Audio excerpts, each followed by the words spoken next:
You got somebody who can actually verify you live here? Somebody credible? Officer Derek Harding's eyes stayed locked on Carmen Belford as she sat on her own curb, grocery bags beside her. He stood over her, with his hand resting on his holster, just enough to plant fear. Carmen said nothing. She didn't have to. Her eyes dropped to her phone, her thumb hovering over a single contact. She pressed it to call. Harding leaned back with a smug grin on his face, completely sure he can handle whatever came next.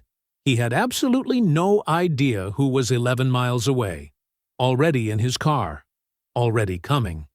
Before continuing, comment where in the world you are watching from and make sure to subscribe, because tomorrow's story is one you can't miss. The groceries were cutting into Carmen's fingers. She shifted both bags to one hand and dug through her purse for her keys. Her feet ached. Her back ached. She had worked 14 hours straight at St. Michael's Hospital, a double shift that started before sunrise and ended long after dark. All she wanted was to check on her kids, eat something warm, and sleep. The driveway of 4417 Magnolia Court had never looked so good. It was hers. 8 months of mortgage payments proved it. 8 months of overtime shifts and packed lunches and skipped dinners proved it. She had bought this house with her own hands, her own sacrifice, and she was proud of every single square foot of it. She found her keys. Then the spotlight hit her. It came from behind, white, blinding, washing over her like she was a criminal caught mid-run. She froze.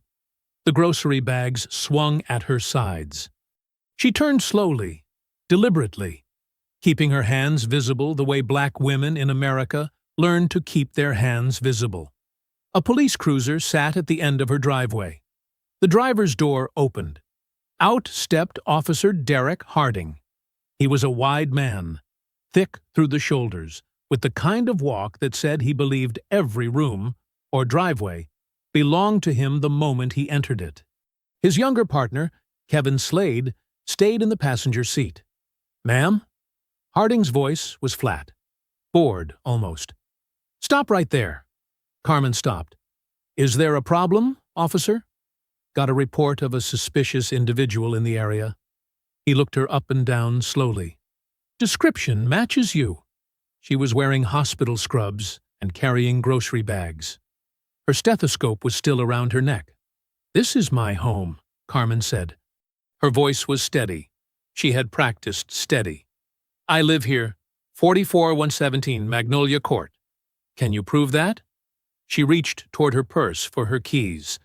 The keys with the little brass house charm Joseph had picked out for her at a school fair. Harding's hand dropped to his holster. Carmen's hand stopped moving. Not slowly, not gradually. It just stopped. Like her body made the decision before her brain did, some ancient survival instinct cutting the signal before she could think herself into a mistake. She didn't breathe. Harding didn't speak. The spotlight hummed behind him. Somewhere down the block, a sprinkler clicked on. Normal sounds from a world that had no idea what was happening in this driveway right now. Carmen's eyes moved from Harding's face to his hand, resting on the grip of his weapon with the casual ease of a man who had done this before, who knew exactly what that gesture communicated, who wanted her to feel it. She felt it. Her pulse was loud in her ears. Her fingers were still extended, still hovering near her purse, and she became suddenly, acutely aware of how that must look. Her dark hand, the night behind her, his hand on that holster. And she understood with absolute clarity that the distance between where she was standing and where everything went wrong was exactly as far as he decided it would be. His fingers curled slightly around the grip.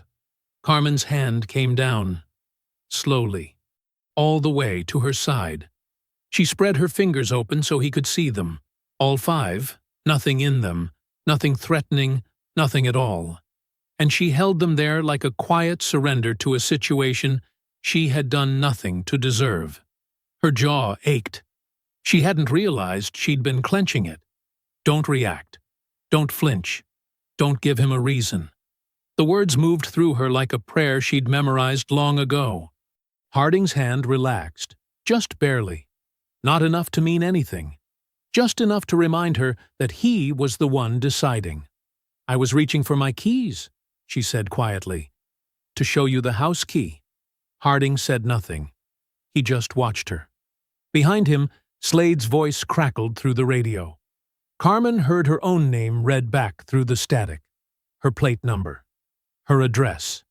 4417 Magnolia Court, Crestwood Hills. It matched. Of course it matched. Harding didn't move. "I'm going to need you to sit on the curb while I verify the property records." Carmen looked at him. She looked at the curb. She looked back at him. Then she sat down. She set her grocery bags beside her on the concrete like she was sitting at a park bench. Like this was normal. Like this was fine. Because showing Harding that it wasn't fine would cost her more than she could afford right now. She pressed her lips together and looked straight ahead. The neighborhood was quiet. Lights were off in most houses. A dog barked somewhere down the block. Normal sounds, safe sounds, except nothing about this was safe. And everyone on Magnolia Court knew it. They just didn't have to sit on a curb and feel it. Then the light in the front window came on. Carmen's stomach dropped. The door opened. Jasmine stood in the doorway, 14 years old and already too familiar with fear. Her eyes found her mother on the curb. Her jaw tightened the way Carmen's always tightened when she was fighting to stay in control. And then Joseph appeared behind his sister, 9 years old, sleepy-eyed, still in his dinosaur pajamas. He looked at the cruiser. He looked at the spotlight. He looked at his mother sitting on the ground in her nurse's scrubs with her groceries beside her. His face crumpled, and he started to cry. Joseph's crying cut right through her. Carmen sat on that curb and listened to her son fall apart in the doorway and forced herself not to move, not to stand up, not to reach for him. Because standing up right now, making any sudden movement toward that door, would give Harding exactly what he seemed to be looking for. So she stayed put, and it cost her everything. "Go back inside, baby," she called out. Her voice came out softer than she felt. "Everything's fine. Go back to bed." Joseph didn't move. He just stood there in his dinosaur pajamas, crying with his whole body the way 9-year-olds do, his small shoulders shaking under the porch light. Jasmine put her arm around him. Her face was stone. Harding glanced at them once. Then he pulled out his radio. He called for backup. Carmen's head turned sharply. "Backup?" The word came out before she could stop it. For what, exactly? Harding didn't answer her. 2 minutes later, headlights appeared at the end of Magnolia Court. Then, more. 2 additional cruisers rolled in slow and easy, like they had all the time in the world. They parked along the curb in front of her house, one behind the other, lights strobing blue and red across the front of her home. 3 patrol cars total now. 6 officers counting Harding and Slade. For a woman in scrubs sitting on her own driveway with grocery bags. Lights came on in the neighboring houses. Carmen could see the pale glow of curtains being pulled aside. Shapes standing in windows, watching. Linda Carver from 3 houses down stepped out onto her porch in her bathrobe, arms folded tight across her chest, eyes fixed on the cruisers. She didn't come closer. She didn't say a word. She just watched. Carmen looked at the faces of the officers moving toward her. Young ones, mostly. None of them meeting her eyes. She knew this feeling. It didn't require a history with Harding specifically. It was older than him. It lived in the particular way certain people looked at her when she walked into a room in this neighborhood. That half-second pause, that slight narrowing of the eyes, that silent question they never asked out loud, but never stopped asking either. Are you sure you belong here?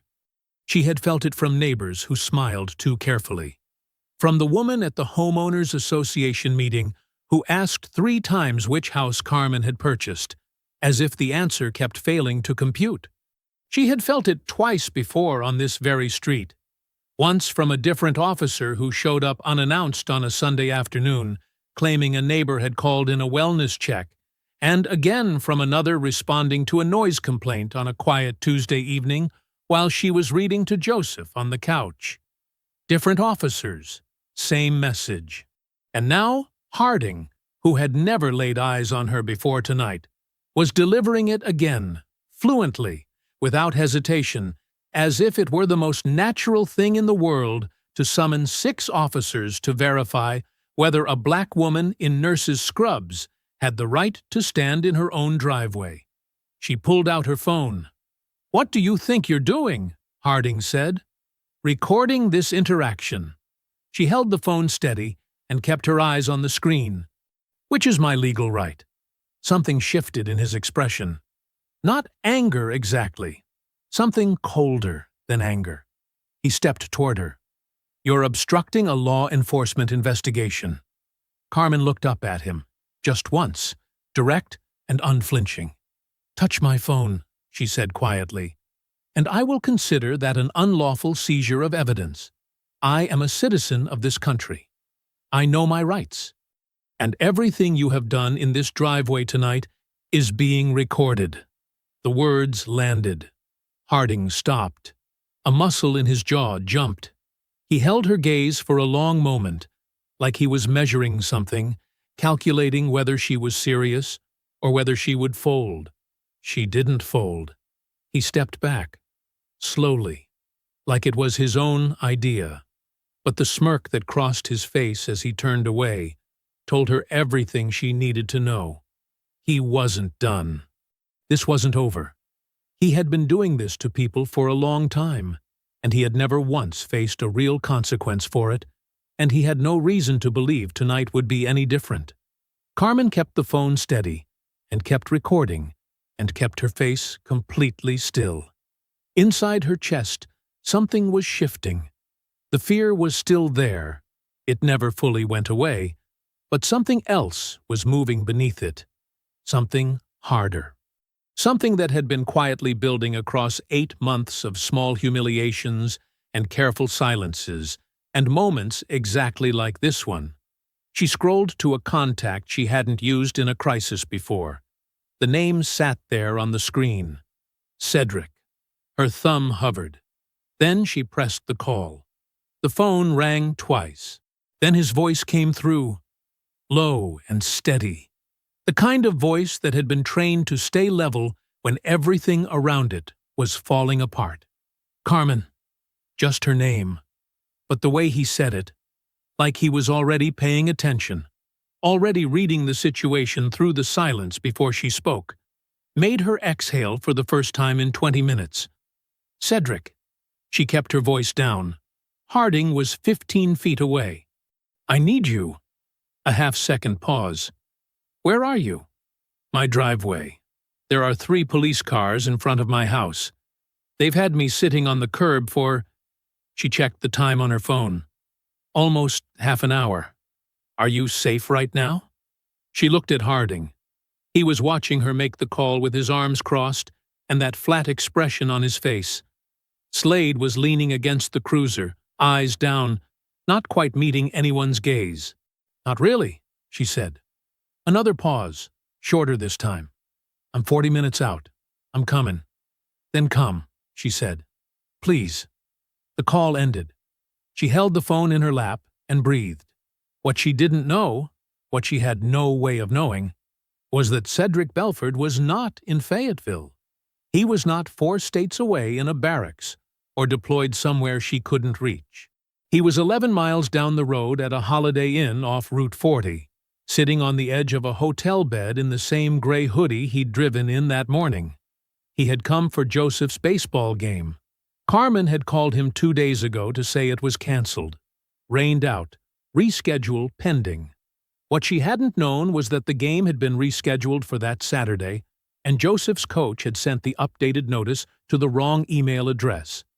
Cedric had found out from Joseph directly during one of their weekly calls, and he'd decided to drive up anyway and surprise them in the morning. He was in his car in 4 minutes. Back on Magnolia Court, the waiting settled in like something physical.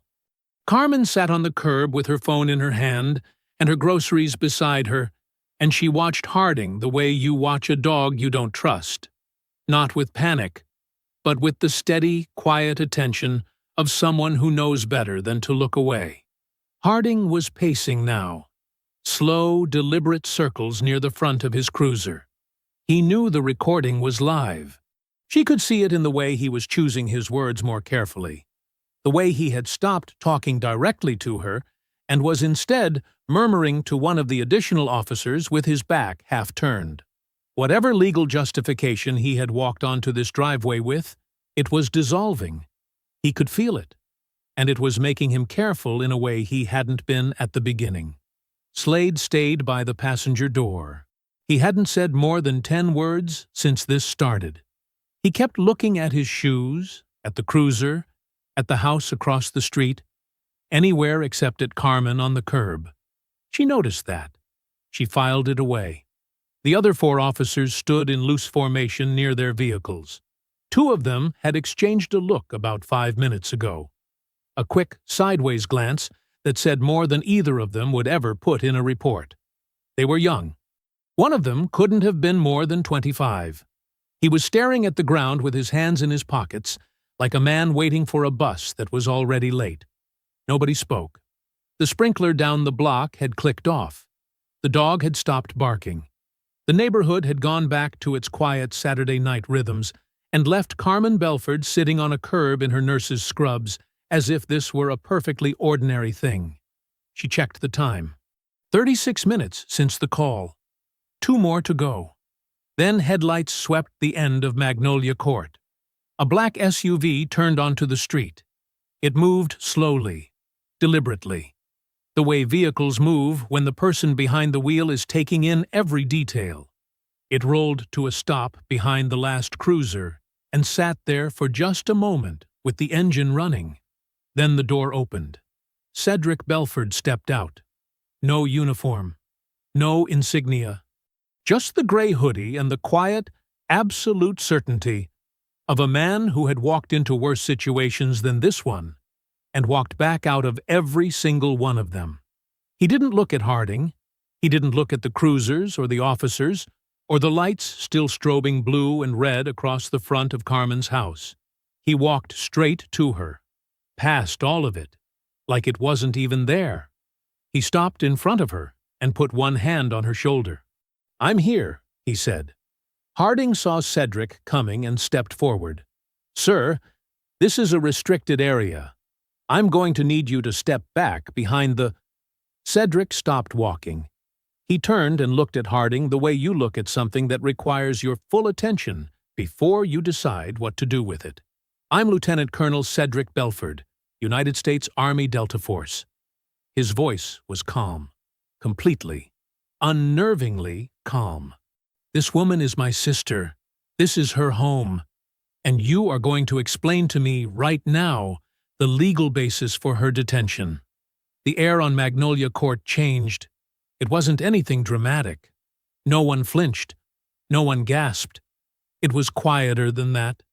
A subtle, collective shift. Like the moment before a storm when the wind suddenly stops and every living thing goes still. Slade went pale. Carmen watched the color drain out of his face in real time. One of the additional officers near the back cruiser took a single, slow step backward, as if he was hoping nobody would notice. Harding noticed. His jaw tightened. "Sir, we received a report of a suspicious individual in this neighborhood, and we are following standard procedure." "What procedure?" Cedric pulled out his own phone. He was recording now, too. "Cite the specific protocol that required 6 officers to respond to an unverified call and detain a homeowner on her own property for 45 minutes. Harding opened his mouth. "And before you answer," Cedric said, "I want to be clear. I am recording this interaction. Every word, every timestamp. So take your time and be precise." Harding closed his mouth. He tried again. Something about community safety protocols. Something about the responding officer's discretion in determining risk levels. Something about how the situation had been handled completely within departmental guidelines. Cedric let him finish. Then he asked one question. Was she advised of her right to leave at any point during this detention? Silence. Was she read any formal charge or suspicion specific enough to justify continued detainment after her identity and address were confirmed by your own radio dispatch?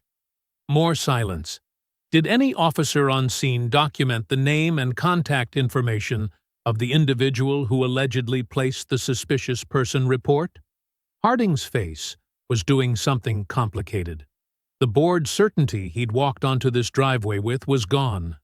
What was underneath it was less comfortable to look at.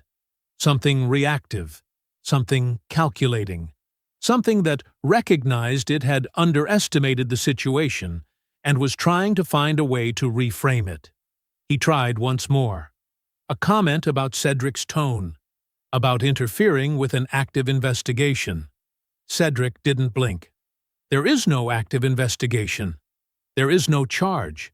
There is no probable cause.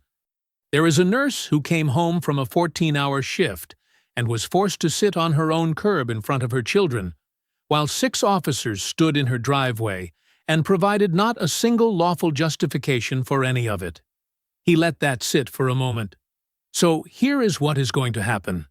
You are going to clear your units from this property, and then I am going to take my sister inside her home. Nobody moved for about 3 seconds. Then Harding jerked his chin at the additional officers. Clear out! Doors opened. Engines started. One by one, the cruisers rolled away from the curb until only Harding's remained. He held Cedric's gaze for a moment, one last attempt at reclaiming something, and then he got in his car and pulled away without another word. Cedric watched until the taillights disappeared. Then he turned back to Carmen, and the world got quieter. He picked up her grocery bags from the curb. He walked her to the door. Joseph was through it before they even reached the porch steps. Launching himself at Cedric with both arms, burying his face against his uncle's chest, his small body still shaking with the leftover sobs of a 9-year-old who had been frightened and didn't fully understand why. Cedric held him with one arm and carried the groceries with the other and didn't say a word. Just held on. Jasmine stood inside the doorway. She was 14, and she was trying very hard to hold herself together. Her hands were trembling at her sides. Carmen got through the door. Cedric set the groceries down. The door closed behind them. And then, finally, privately, with only her family around her, Carmen let herself cry. Not from weakness, not from defeat, but from the sheer, exhausting weight of 45 minutes of terror she had held completely still inside her body and was only now allowed to put down. Outside, 3 houses down, Linda Carver stood on her porch a moment longer. Then she went back inside. The door clicked shut behind her. She didn't say a word. Cedric was already at the kitchen table when Carmen came downstairs. Coffee was made. His notepad was open. His phone was charging on the counter. He had his reading glasses on, the ones he always pretended he didn't need, and he was reviewing the timestamps on Carmen's recordings with the focused precision of a man building a case. Joseph was at the table eating cereal, watching his uncle work with wide, quiet eyes. Jasmine leaned in the doorway with her arms crossed, still carrying last night's tension in her shoulders like she hadn't quite let it go. Carmen poured herself a cup of coffee and sat down. "Walk me through everything," Cedric said. "From the beginning." She did. All of it. The spotlight, the holster, the curb, Harding's face when she refused to hand over her phone, the 6 officers on her driveway for 45 minutes, while Joseph cried in the doorway. Cedric listened without interrupting, writing steadily, asking precise questions at precise moments. He already had her recordings. He pulled the patrol log timestamps from a law enforcement database he had access to through his security clearance. He documented everything with the same methodical attention he brought to mission planning, because that was exactly what this was. By 9 in the morning, the formal complaint was ready. He filed it directly with the Crestwood Hills Police Department's Internal Affairs Division, with copies sent simultaneously to the city's Civilian Oversight Office and the Ohio Attorney General's Public Complaints Portal. Then he called Captain Alan Prescott. Carmen sat across the table and listened to one side of the conversation. Prescott picked up on the second ring. Cedric introduced himself, rank, full name, branch, and explained the purpose of the call in 3 sentences. Then he went quiet and listened. Carmen watched her brother's face. It gave away almost nothing, but she knew him well enough to read the small things. The slight tightening around his eyes. The single slow breath through his nose. Prescott was being smooth. When Cedric finally spoke again, his voice was measured and final. I have time-stamped recordings, a patrol dispatch log, and 6 officers on record at the scene. I expect a written response within 5 business days. Thank you, Captain. He hung up. What did he say? Carmen asked. Everything a man says when he's more concerned about the complaint than about what caused it. Cedric closed the notepad. He'll address it. He said it with confidence. He believed it. The documentation was solid, the chain of evidence was clean, and a lieutenant colonel filing a formal complaint against a patrol officer was not something a department could quietly ignore. Not on paper, anyway. He left that afternoon. Joseph hung on to him at the door for a full minute, both arms locked around Cedric's waist. Cedric held on just as long. He hugged Jasmine, who let him, briefly, then stepped back and looked at the floor. He hugged Carmen last and said quietly into her hair, "Let the process work." She nodded. She believed him. For 3 days, she let herself believe him. She went back to her shifts at St. Michael's. She made Joseph's lunches and helped Jasmine with her history project and paid her electric bill and watered the plant on the kitchen windowsill. She was a homeowner and a mother and a nurse, and she had done everything right and filed everything correctly, and the process was working. On the 4th morning, she walked to the mailbox in her robe before the coffee was ready. The dismissal letter was on top. 2 paragraphs. Official letterhead. The language was clean and bureaucratic, and completely bloodless. Officer Harding had acted within established protocols. The responding officers had exercised appropriate caution given the nature of the call. The complaint had been reviewed and found to lack sufficient grounds for disciplinary action. 2 paragraphs. Carmen read it twice. Then she folded it carefully and took it inside. Beneath it in the mailbox was a certified letter from the Crestwood Hills Municipal Code Enforcement Office. A noise and nuisance citation, backdated 12 days. A fine of $400.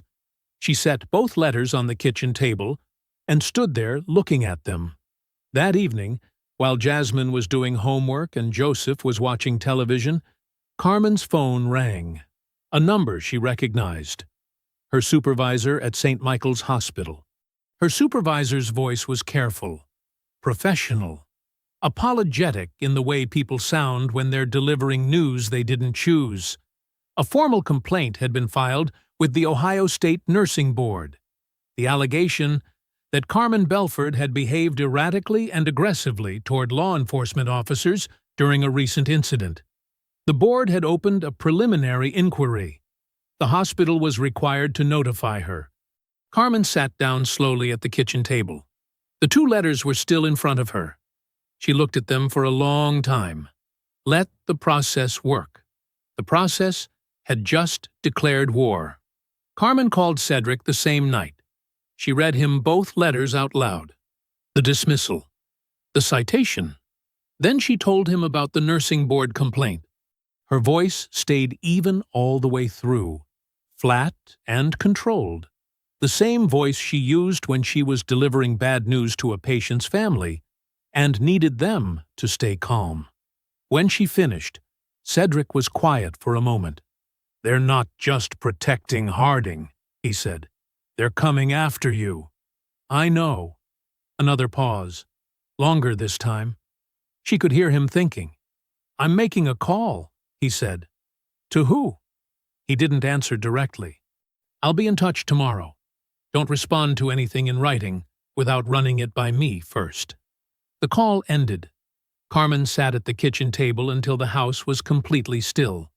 Then she went to bed, stared at the ceiling for 2 hours, and got up at 5 to make Joseph's lunch before her shift. The next 2 weeks moved like a slow bleed. The nursing board complaint hit first and hardest.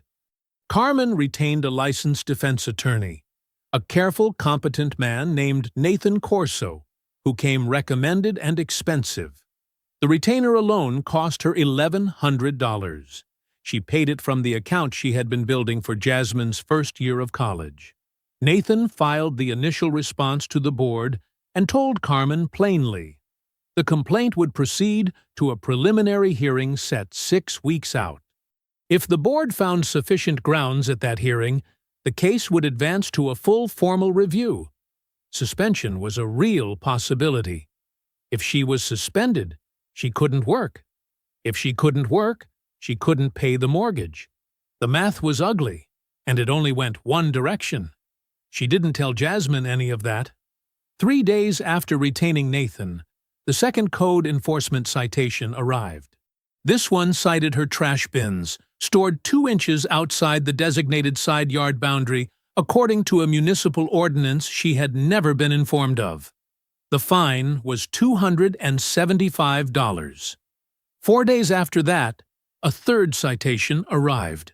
A crack in her driveway, running 18 inches along the left edge near the garage, was classified as a public safety hazard. Another $380. Carmen drove slowly down Magnolia Court that evening after her shift. She looked at every driveway on the block, counted the cracks. There were 7 visible from the road alone, some of them twice the size of hers. She drove back to her house and sat in the car for a few minutes before going inside. None of her neighbors had received a citation. She would have heard about it. Then the neighborhood Facebook group. She saw it on a Thursday evening while Joseph was in the bath. An anonymous post, no profile photo, an account created 2 weeks prior, expressing concern about the recent police activity on Magnolia Court and suggesting that the frequency of incidents raised questions about the street's overall character. There were 11 comments. Most of them were vague and careful. A few were not. Nobody named Carmen directly. Nobody had to. She put her phone face down on the counter and finished getting Joseph ready for bed. Later, standing in the hallway outside his room after he'd fallen asleep, she let herself feel it. The specific, grinding exhaustion of fighting something that kept changing shape. Every time she addressed one front, another opened. The complaint, the citations, the post, none of it was accidental. She could feel the design beneath it, even if she couldn't yet see the full picture. The following Wednesday evening, a car she didn't recognize parked in front of her house. A woman got out. Mid-50s, natural hair, sharp eyes behind rectangular glasses, a briefcase that looked like it had seen the inside of a lot of courtrooms. She walked up to Carmen's door and knocked with the particular confidence of someone who already knew they were going to be let in. Carmen opened the door. "Brenda Shelton," the woman said. "Cedric called me. I understand you need a lawyer." Carmen stepped aside and let her in. Brenda spent 90 minutes at the kitchen table. She read every letter. She watched both recordings twice. She reviewed the citation notices, the board complaint documentation, and the timeline Cedric had prepared. She asked 11 questions, all of them precise, none of them wasted. Then she looked up. "This is textbook," Brenda said. Her voice was quiet, but there was something burning underneath it. "They can't scare you out, so they're going to bleed you out. Financially, professionally, socially. This is a coordinated campaign, and it is absolutely actionable." She set her pen down on the table. "So here's what we're going to do about it." Cedric drove back to Columbus the next morning. He didn't call ahead. Carmen opened the front door and found him on the porch with a duffel bag and a coffee from the gas station down the road, and understood without asking that he had decided this required him to be present. She let him in without a word. Joseph came flying down the stairs 30 seconds later. Brenda arrived at 8:30. The three of them sat at the kitchen table while the kids were at school. Brenda opened her briefcase and laid out the legal framework in plain, direct language. She was filing a federal civil rights lawsuit, Belford v. City of Crestwood Hills, alleging racial discrimination in law enforcement, coordinated retaliation against a civilian complainant, and conspiracy to deprive Carmen Belford of her constitutional rights.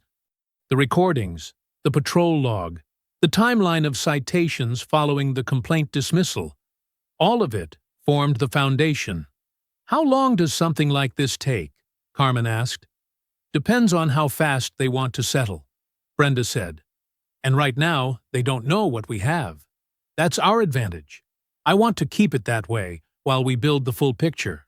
She closed the briefcase. "I'm assigning investigators to trace the original call, the one that brought Harding to your driveway that night.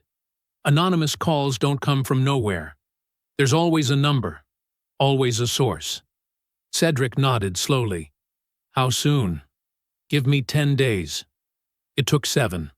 Brenda called on a Thursday afternoon.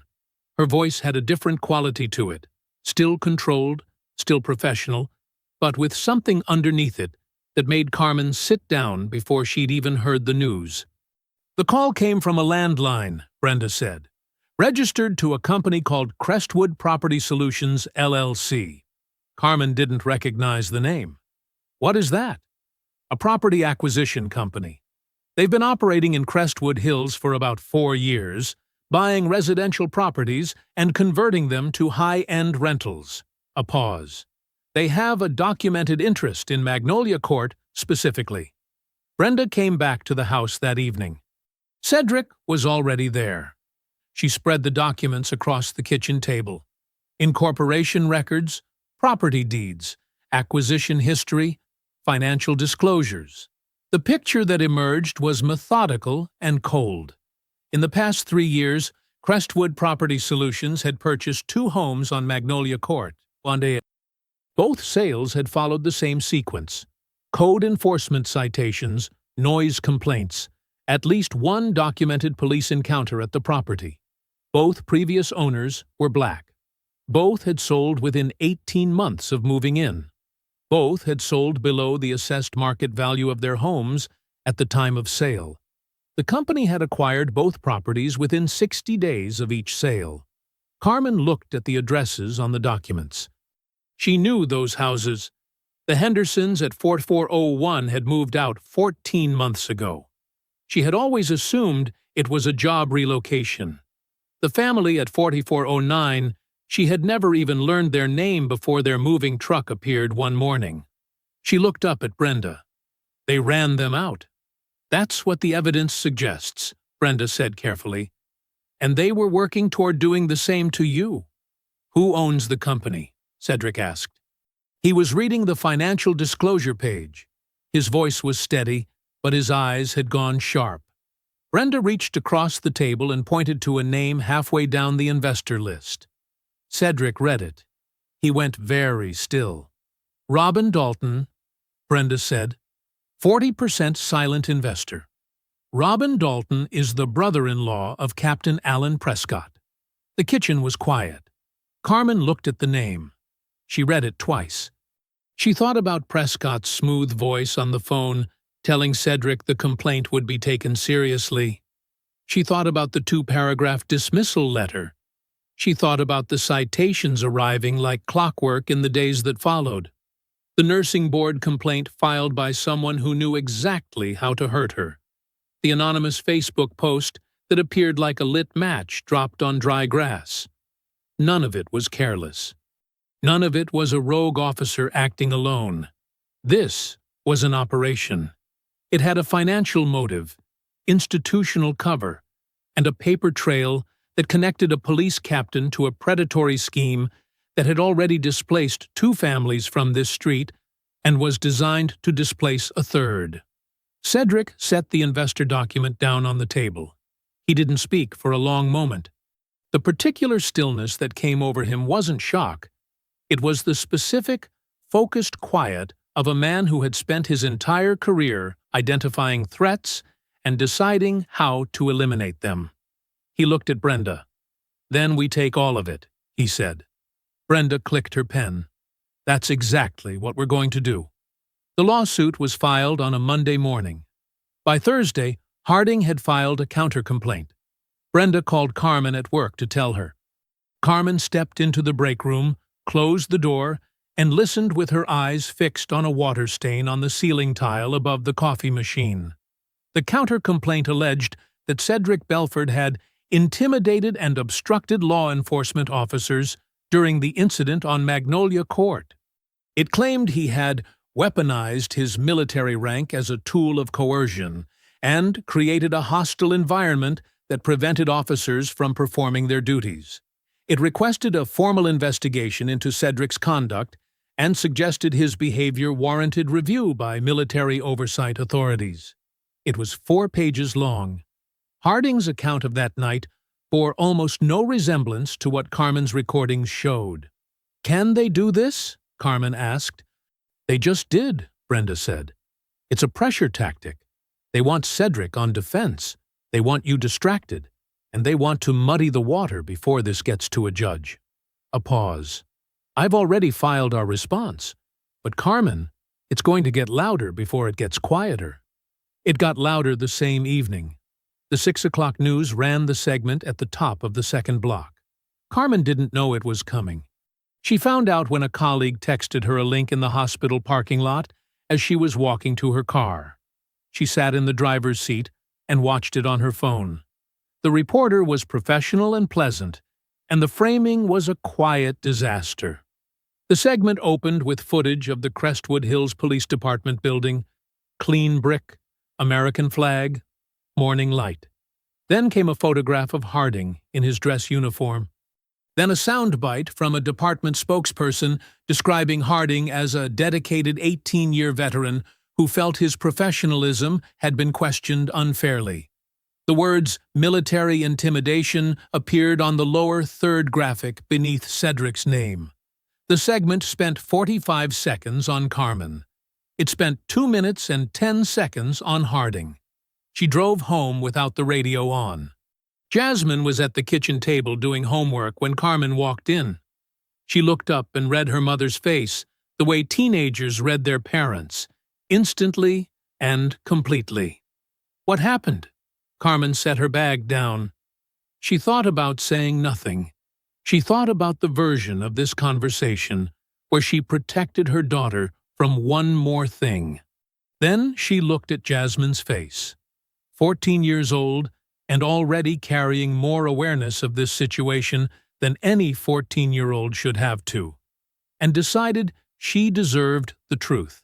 She sat down and told her about the counter-complaint, about the news segment, about the way the story was being reshaped in public, gradually and deliberately, from a case about a black homeowner harassed in her own driveway into a story about a big, scary military man who made some officers uncomfortable.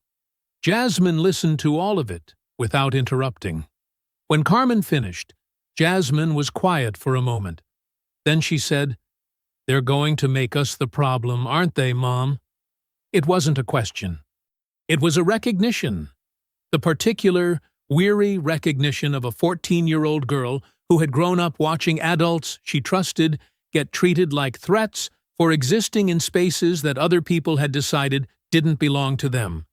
Carmen didn't answer right away. She looked at her daughter, this sharp, clear-eyed girl who deserved a world that was better than the one currently sitting at their kitchen table. And she said, "They're going to try." Cedric called from Fayetteville at 9. He had seen the segment. His voice was measured and even and gave nothing away. "Stay steady," he said. "I know how this looks right now, but the ground is shifting under Harding's feet, even if he can't feel it yet. Trust the process we've built." "You keep saying that," Carmen said. "Trust the process, because the process is working. It's just not working visibly yet." A pause. "There are things in motion that I can't talk about right now. But Carmen, you are not alone in this." She wanted to ask what he meant. She didn't. She had learned a long time ago that when Cedric said he couldn't talk about something yet, pushing only cost time. The following morning, Carmen found a casserole dish on her porch. Ceramic, still warm, covered in foil with a handwritten note tucked underneath. "I'm sorry. I don't know what to do." No signature. But Carmen recognized the handwriting. Linda Carver, 3 houses down.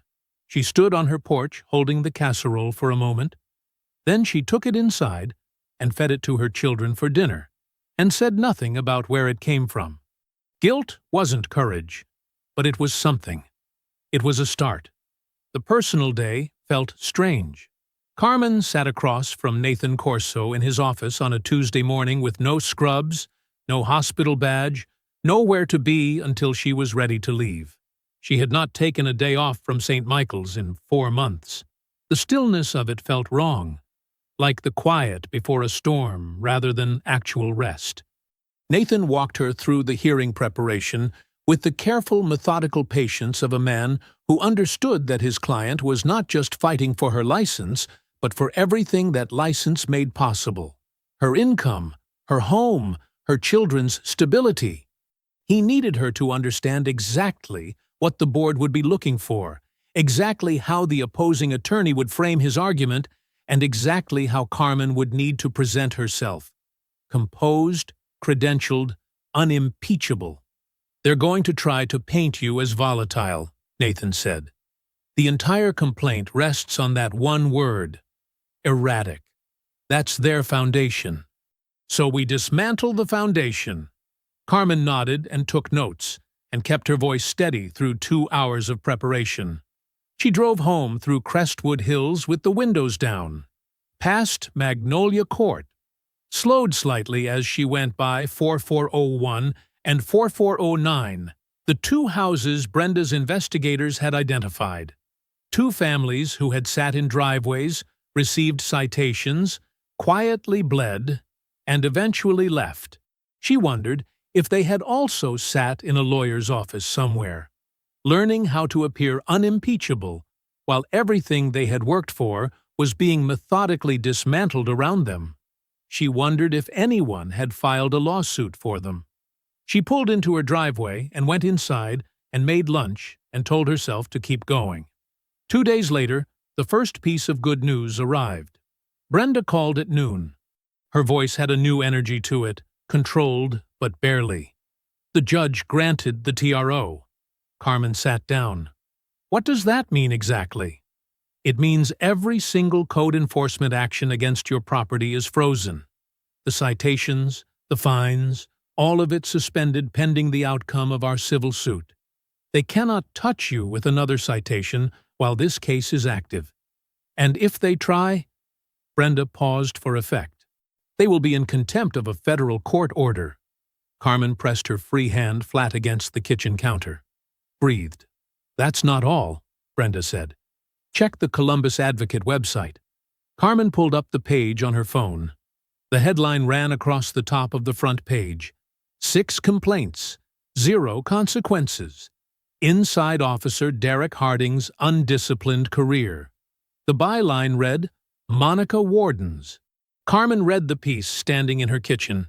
It was long, deeply sourced, and methodical in a way that left no room for doubt. Monica had obtained Harding's full complaint history through a public records request, 6 prior complaints, all dismissed, never investigated beyond the internal review process that Prescott's office controlled. 3 complaints from Black residents, 2 from Latino families, 1 from an elderly Vietnamese couple who had lived on the east side of Crestwood Hills for 11 years. The piece named Prescott. It named the property management company.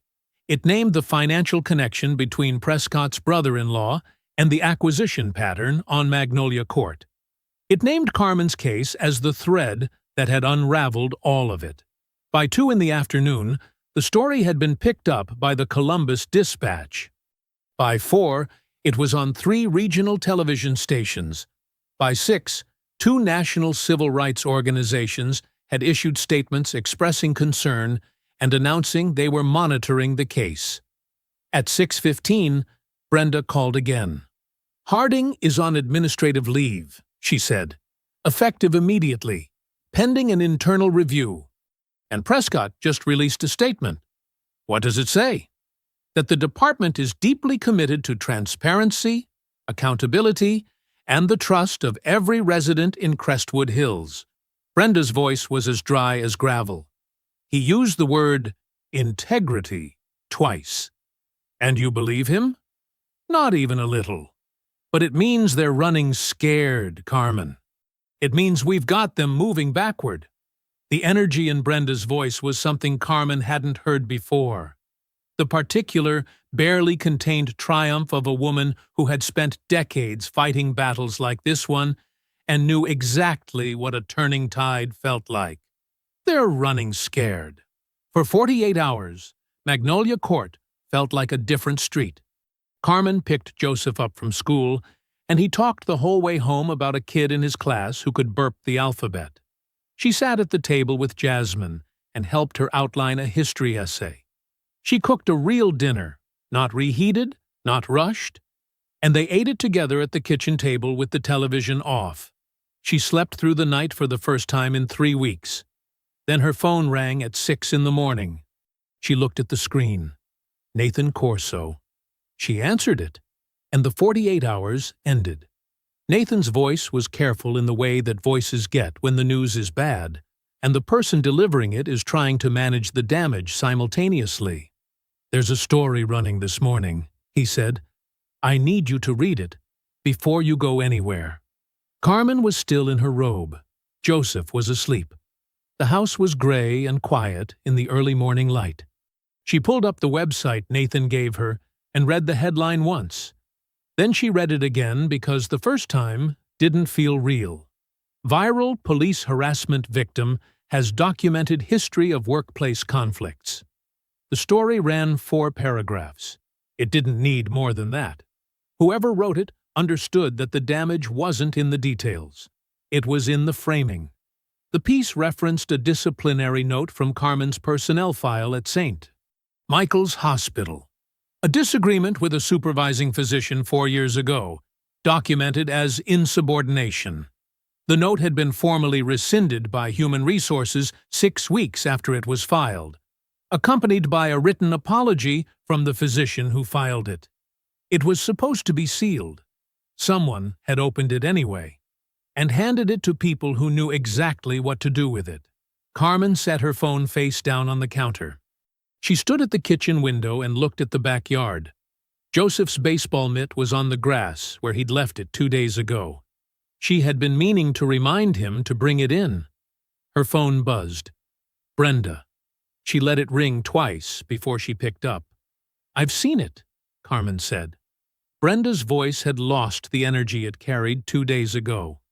It was still steady. Brenda's voice was always steady. But there was a weight underneath it now. The weight of a lawyer recalculating in real time. "Carmen, I have to be straight with you. This changes the optics, not the facts. The facts haven't moved an inch. But the jury pool, the board, the court of public opinion. People are going to see this, and some of them are going to let it stick, regardless of the context." A pause. "It's manageable, but I won't pretend it doesn't make things harder. Who accessed the file? We don't know yet. But it was sealed. Whoever pulled it broke the law doing it, and I am already pursuing that angle aggressively. Brenda's voice hardened. This is a criminal act, Carmen, and we are going to treat it like one. Carmen thanked her and hung up.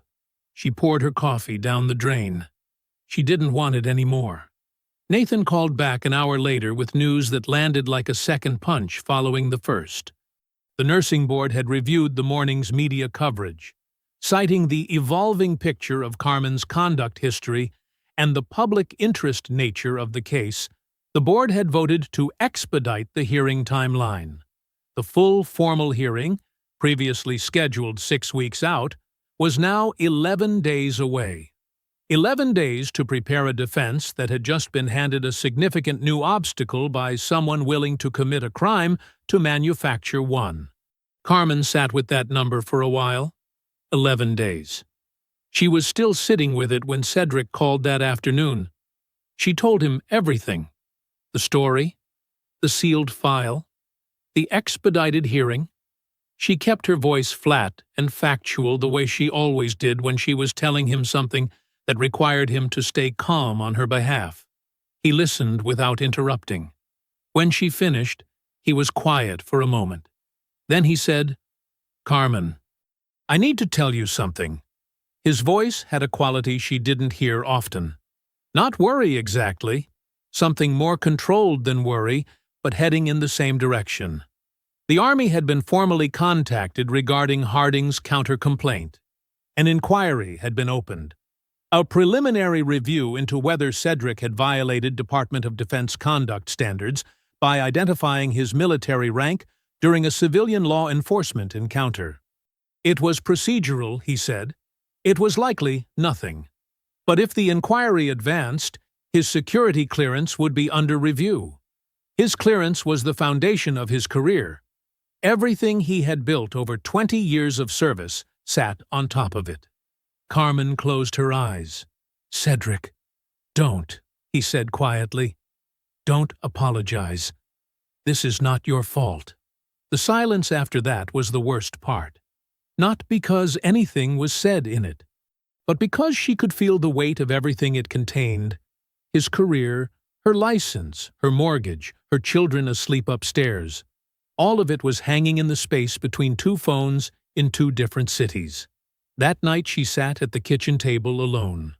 The letters, the citations, the headline, all of it spread in front of her like a map of a war she hadn't started. She put her hands flat on the table. The table she had refinished herself. Joseph handing her sandpaper.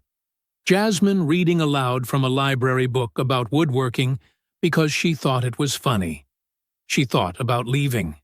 She thought about it seriously and honestly for the first and last time.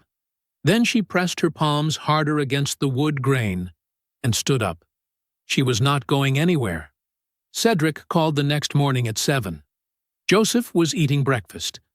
Jasmine was moving through the kitchen in that half-awake preschool shuffle that meant she needed 10 more minutes and a glass of orange juice before she was ready to be a person. Carmen was standing at the counter in her scrubs, keys in hand, 10 minutes from leaving for her shift. "I need you to hear something," Cedric said. "All of it. Before this goes any further." She set her keys down. "I'm listening." He started at the beginning.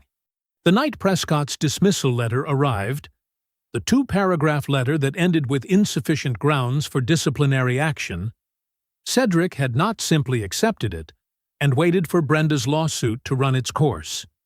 He had made a phone call that Carmen knew about but hadn't fully understood. The call wasn't to a lawyer, it wasn't to a journalist or a congressman or anyone whose name appeared in a newspaper. He had called Colonel Leonard Weston. Carmen knew the name. She had heard Cedric mention Weston over the years, the way soldiers mention the people they trust with their lives. Carefully and not often. Weston was 58 years old, from a small town outside Savannah, Georgia, and had served alongside Cedric for the better part of 2 decades. He was the kind of man who measured his words like a surgeon measures an incision. Nothing wasted, nothing imprecise. He had been in the room when decisions were made that most people never heard about. He had also been in 3 specific situations overseas where Cedric Belford had been the reason Leonard Weston came home. When Cedric called and told him what was happening to Carmen, Weston listened to the whole thing without speaking. Then he said 5 words. "Tell me what you need." What Cedric needed wasn't pressure. It wasn't intimidation. He wasn't asking Weston to make calls that bent rules or pulled rank in ways that could be used against Carmen later. He understood, better than most, that the wrong kind of help could become a weapon in the hands of people like Harding and Prescott. He had seen it happen. What he needed was a network of witnesses, people with standing, people whose presence and documentation would ensure that the truth had institutional weight behind it when it finally came forward. Weston had spent 30 years in the United States Army. In that time, he had served alongside, mentored, and been saved by men and women who had since moved into every corner of civilian life. Attorneys, city officials, veteran affairs administrators, journalists, law enforcement officers. A network built not on favors or leverage, but on the kind of loyalty that forms when people have been through real things together and come out the other side. Over the past 3 weeks, quietly and without announcement, a portion of that network had been gathering around Carmen Belford's situation like a slow tide. A veteran now working as a senior analyst in the Ohio Attorney General's office had flagged the illegal access of Carmen's sealed hospital personnel file the moment Weston made him aware of it. He had not needed to be asked twice. A formal criminal investigation had been opened. Digital forensics had been assigned to trace the breach through the hospital's records access system. Every login, every timestamp, every IP address that had touched Carmen's file in the past 6 months. The trail was already narrowing. Carmen stood at her kitchen counter and listened to all of it. She didn't speak until he was finished. "Why didn't you tell me?" she asked. "Because I needed it to be real before I told you it existed," Cedric said. "I didn't want to give you something to hold on to and then have it not be there." She understood that. It was the same reason she didn't tell her patients a treatment was working until she had seen it working. Hope was a resource. You didn't spend it before you had it to give. "Is it real?" she asked. "It's real," he said. "The AG's office has an active investigation. The forensics team has a timeline. And there are people in this city, good people, people who served and came home and still believe this country is worth holding accountable, who have been watching what's been done to you and are ready to say so out loud."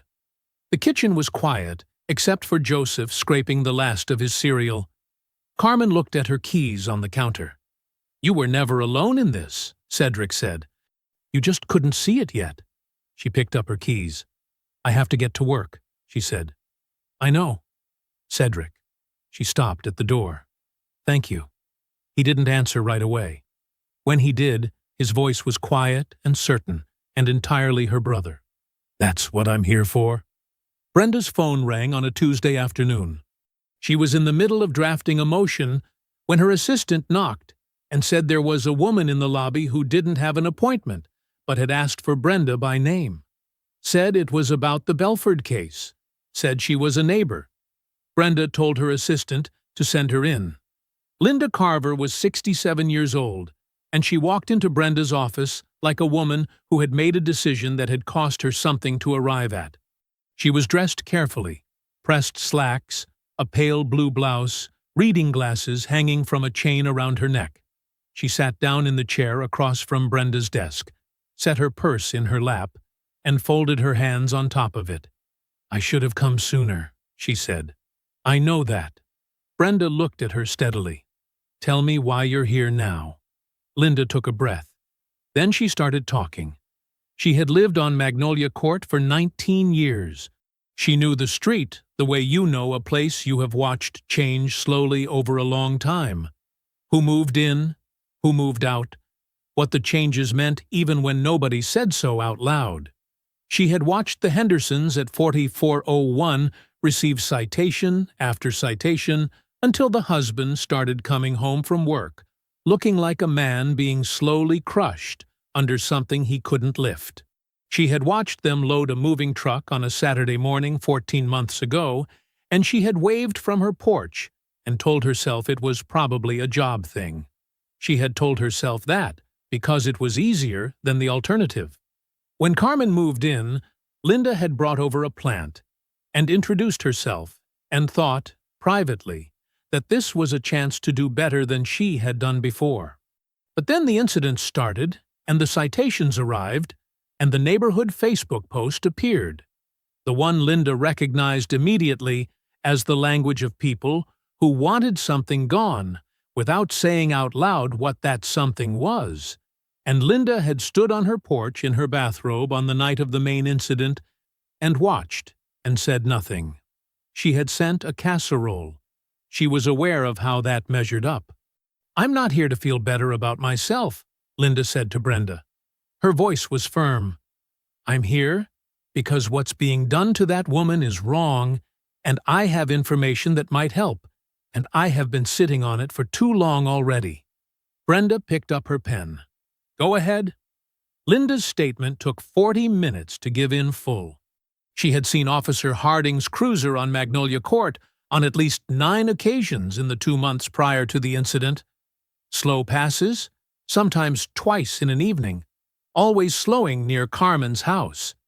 She had assumed it was a routine patrol. She had not connected it to anything deliberate until after Monica Warden's article ran, and she had read every word of it twice. But the piece of information that made Brenda set her pen down and look up was the last one. On the night of the incident, before Carmen had even turned onto Magnolia Court, Harding had pulled his cruiser up to Linda's driveway. He had rolled his window down and asked her, in a casual, neighborly tone, whether she had been the one to call in the report about a suspicious individual. When Linda said no, Harding nodded and driven away. He had not written anything down. He had not noted the interaction in any log. He had simply moved on, to Carmen's driveway, to the spotlight, to 6 officers on the curb. Linda had never been contacted by the Internal Affairs Review. No one had knocked on her door. No one had asked for her account of anything. Brenda stared at her notes for a moment. If Harding had been actively canvassing neighbors to find someone who would confirm the call before Carmen arrived home, and had documented none of it, that wasn't carelessness. That was deliberate. It was an officer constructing the appearance of legitimacy, without the substance of it.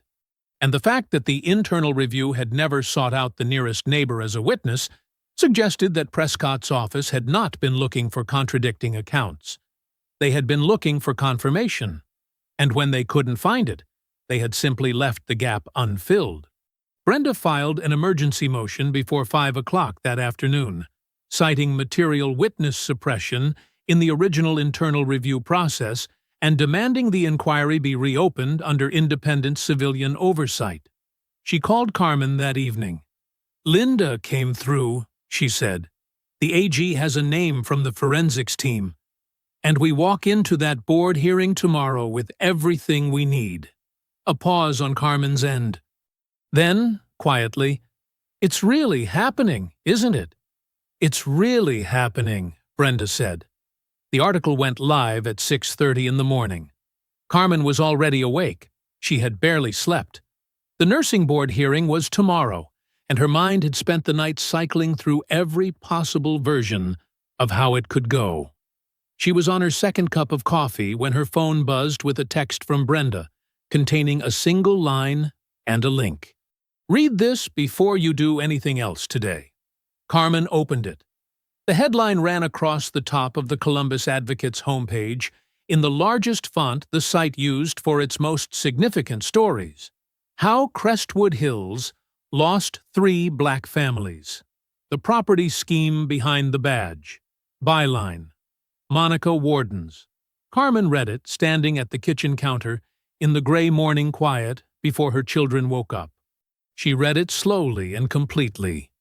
The way you read something that is simultaneously about you and so much larger than you that both things feel true at the same time. Monica had spent 3 weeks building the piece. Her source inside the municipal tax office had provided acquisition records, deed transfer dates, and assessment histories for every property Crestwood Property Solutions LLC had purchased in Crestwood Hills over the past 4 years. Cross-referenced against code enforcement logs, police dispatch records, and complaint histories, the pattern was undeniable and documented in precise, irrefutable detail. 3 families, 3 identical sequences, code enforcement citations within weeks of move-in, police encounters, at least 1 per household, sometimes more. Noise complaints filed by neighbors who, when traced, had no documented history of filing complaints about any other property. Sustained pressure over 12 to 18 months. Below market sales. Company acquisition within 60 days of closing. All 3 families were black. The piece named Crestwood Property Solutions. It named Robin Dalton. It named Captain Alan Prescott, and detailed the financial relationship between Prescott and his brother-in-law with the precision of a legal brief. It cited the federal civil rights lawsuit filed by Brenda Shelton and quoted at length from the publicly available complaint documents. It referenced the active criminal investigation at the Ohio Attorney General's office into the illegal access of Carmen's sealed personnel file. And it named Carmen Belford, not as a victim, as the woman whose refusal to leave had pulled the thread that unraveled the entire operation. By 7:30, the story had been shared 4,000 times. By 9, it had been picked up by the Columbus Dispatch, 2 Cleveland television stations, and a national civil rights news platform with 500,000 subscribers. By noon, 3 separate civil rights organizations had issued statements.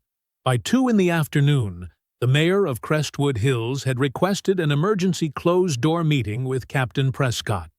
Carmen heard about the mayor's meeting from Brenda, who heard about it from a contact inside City Hall, who described Prescott's expression walking into that office as the face of a man who finally understood the size of the thing coming toward him.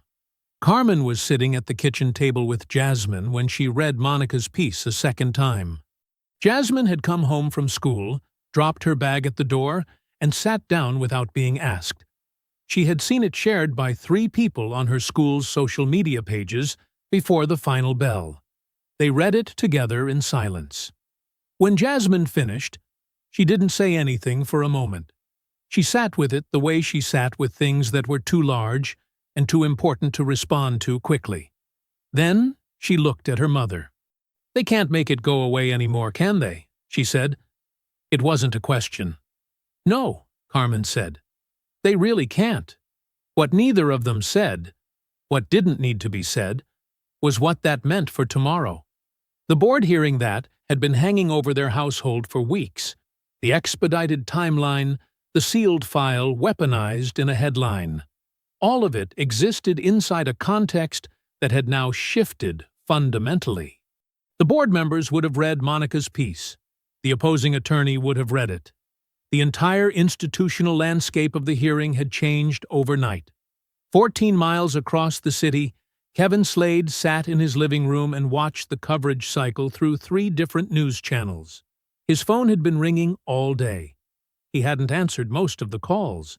He answered one, his personal attorney, a man he had retained 2 days after the advocate's first story ran. His attorney told him the same thing he had been telling him for a week. The best thing you can do right now is get ahead of this. Slade stared at the television. Prescott's name was on the lower third graphic again. He picked up the phone. Carmen was up at 5. She didn't need an alarm. Her body had decided sleep was finished at 4:47, and there was no negotiating with it. She showered, dressed, and stood in front of the bathroom mirror in her best suit. Charcoal gray, the one she had bought for her mother's funeral 6 years ago and had worn exactly twice since. It still fit. She looked at herself for a long moment. Then she went downstairs and made coffee, and sat with it in the quiet kitchen until it was time to go. Cedric had driven in the night before. He was sleeping on the couch when she came downstairs, and he was already awake when she reached the bottom of the stairs, sitting up in the dark in that alert, immediate way of someone whose body never fully surrendered to sleep. He looked at her. She looked at him. "Ready?" he said. "No," she said. "Let's go." Brenda met them in the parking lot of the Ohio State Nursing Board building at 8:45. She was in a deep burgundy suit, briefcase in hand, and she moved with the kind of focused energy that made the space around her feel organized just by her presence. She looked at Carmen once, top to bottom, and nodded. "You look exactly right," Brenda said. "Let's go take this apart." The hearing room was more formal than Carmen had expected. A long table at the front, where 7 board members sat in a row. A small table for Carmen and Nathan on the left. A matching table for the opposing attorney on the right. A public gallery along the back wall with 12 chairs. Every chair was filled. Monica Warden's was in the second row with a notepad open on her knee. 2 of Cedric's veteran contacts, men Carmen didn't know by name but recognized by the way they carried themselves, sat near the aisle.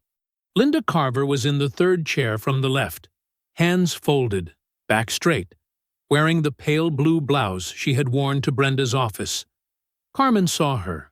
Linda met her eyes and gave one small, deliberate nod. Carmen nodded back. The opposing attorney was a man named Gerald Foss. He was polished and silver-haired, and had the practiced ease of someone who had argued in front of institutional bodies for 30 years and had rarely been surprised. He opened his case with the confidence of a man who believed the outcome was already decided. He presented the complaint in careful, measured language. He referenced the incident on Magnolia Court, using framing that emphasized confusion and escalating tension rather than harassment. He cited the disciplinary note from Carmen's personnel file, the sealed one, the rescinded one, and presented it as evidence of a pattern of behavior. He played 38 seconds of a television news segment. He used the word erratic 4 times in 6 minutes. Then Brenda stood up. She took the sealed file apart first. She presented the full HR documentation, the formal rescission letter, the written apology from the physician who filed the original note, the signed acknowledgement from St. Michael's administration that the note had been removed from Carmen's active record and sealed under hospital policy. She then presented the criminal referral from the Ohio Attorney General's office confirming that the file had been accessed illegally and that an active investigation was underway into who had provided it to the media. She looked at the board as she said that last part. She let it settle. Then she presented Carmen's record. 14 years at St. Michael's. Not a single sustained complaint. 3 commendations from department leadership. A letter from a patient's family, a grandmother whose son Carmen had stayed with through a long, difficult night, that was so simply and honestly written that one of the board members looked down at the table when it was read aloud. The full unedited footage from the night of the incident came next. All 45 minutes. The board watched it in silence. Gerald Foss watched it too. He wrote something on his notepad and underlined it twice, but didn't look up. Brenda's final witness appeared on a laptop screen at the front of the room. The chief of emergency nursing at St. Michael's, Dr. Pamela Mercer, 61 years old and 30 years in the department. She testified in a clear, unhurried voice that Carmen Belford was among the finest nurses she had worked with in her career. She called the complaint against Carmen's license the most transparently retaliatory document she had ever been asked to review. She used the word retaliatory deliberately. She did not walk it back. The board deliberated for 40 minutes. They came back at 2:17 in the afternoon. The chair read the finding in a flat, official voice. Complaint dismissed in its entirety. No action against Carmen Belford's nursing license.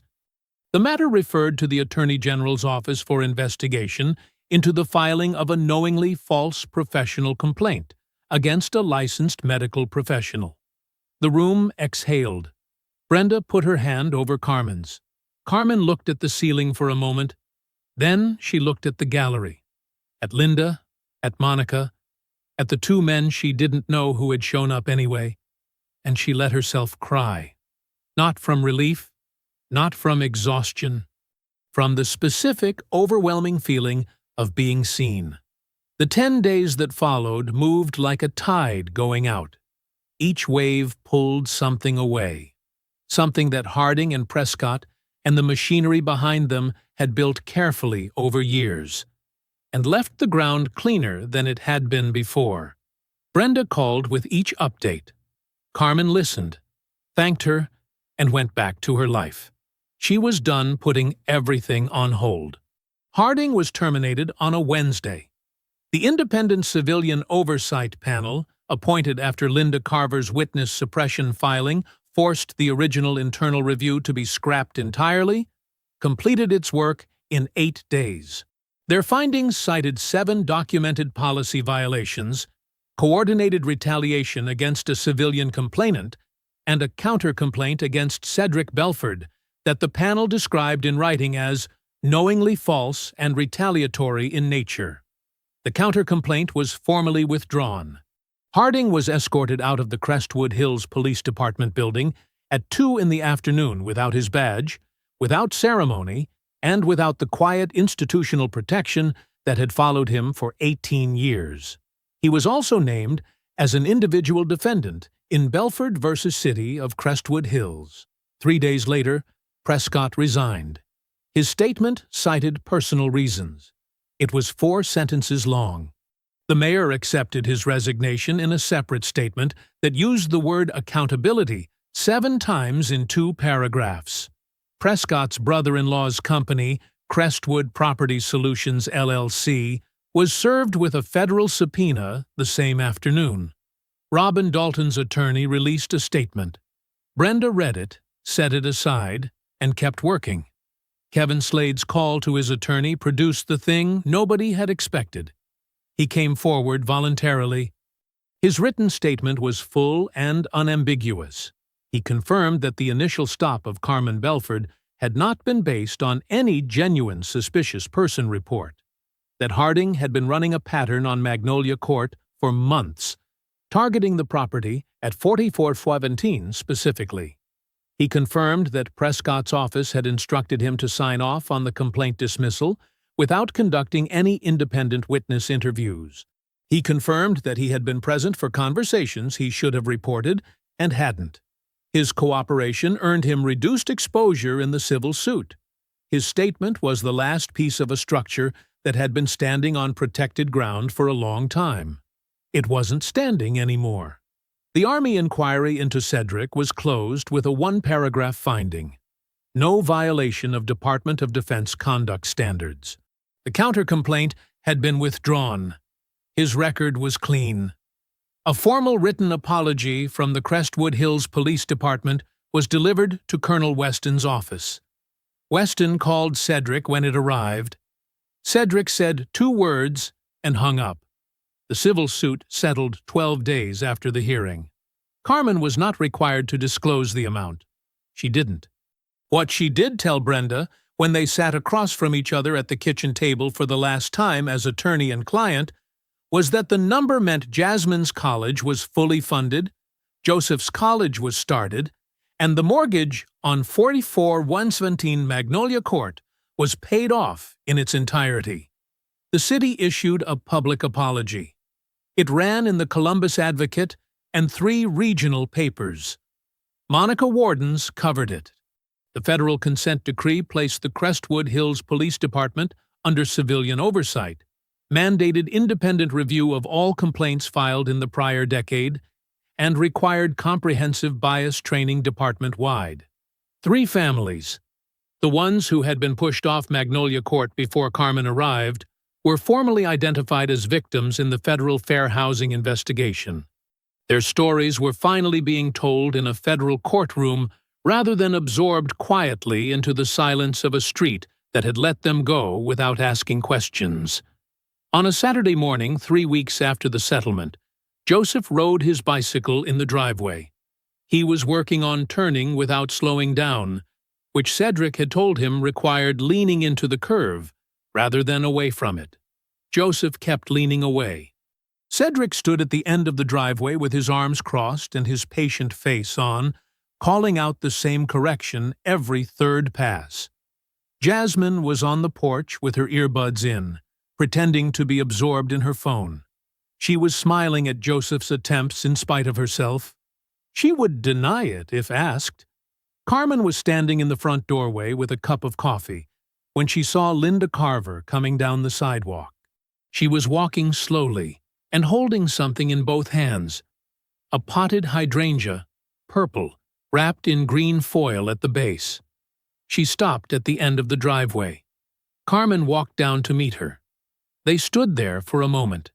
Linda looked at the plant and then at Carmen, and her expression carried everything that the casserole and the note had been trying to say and hadn't quite managed.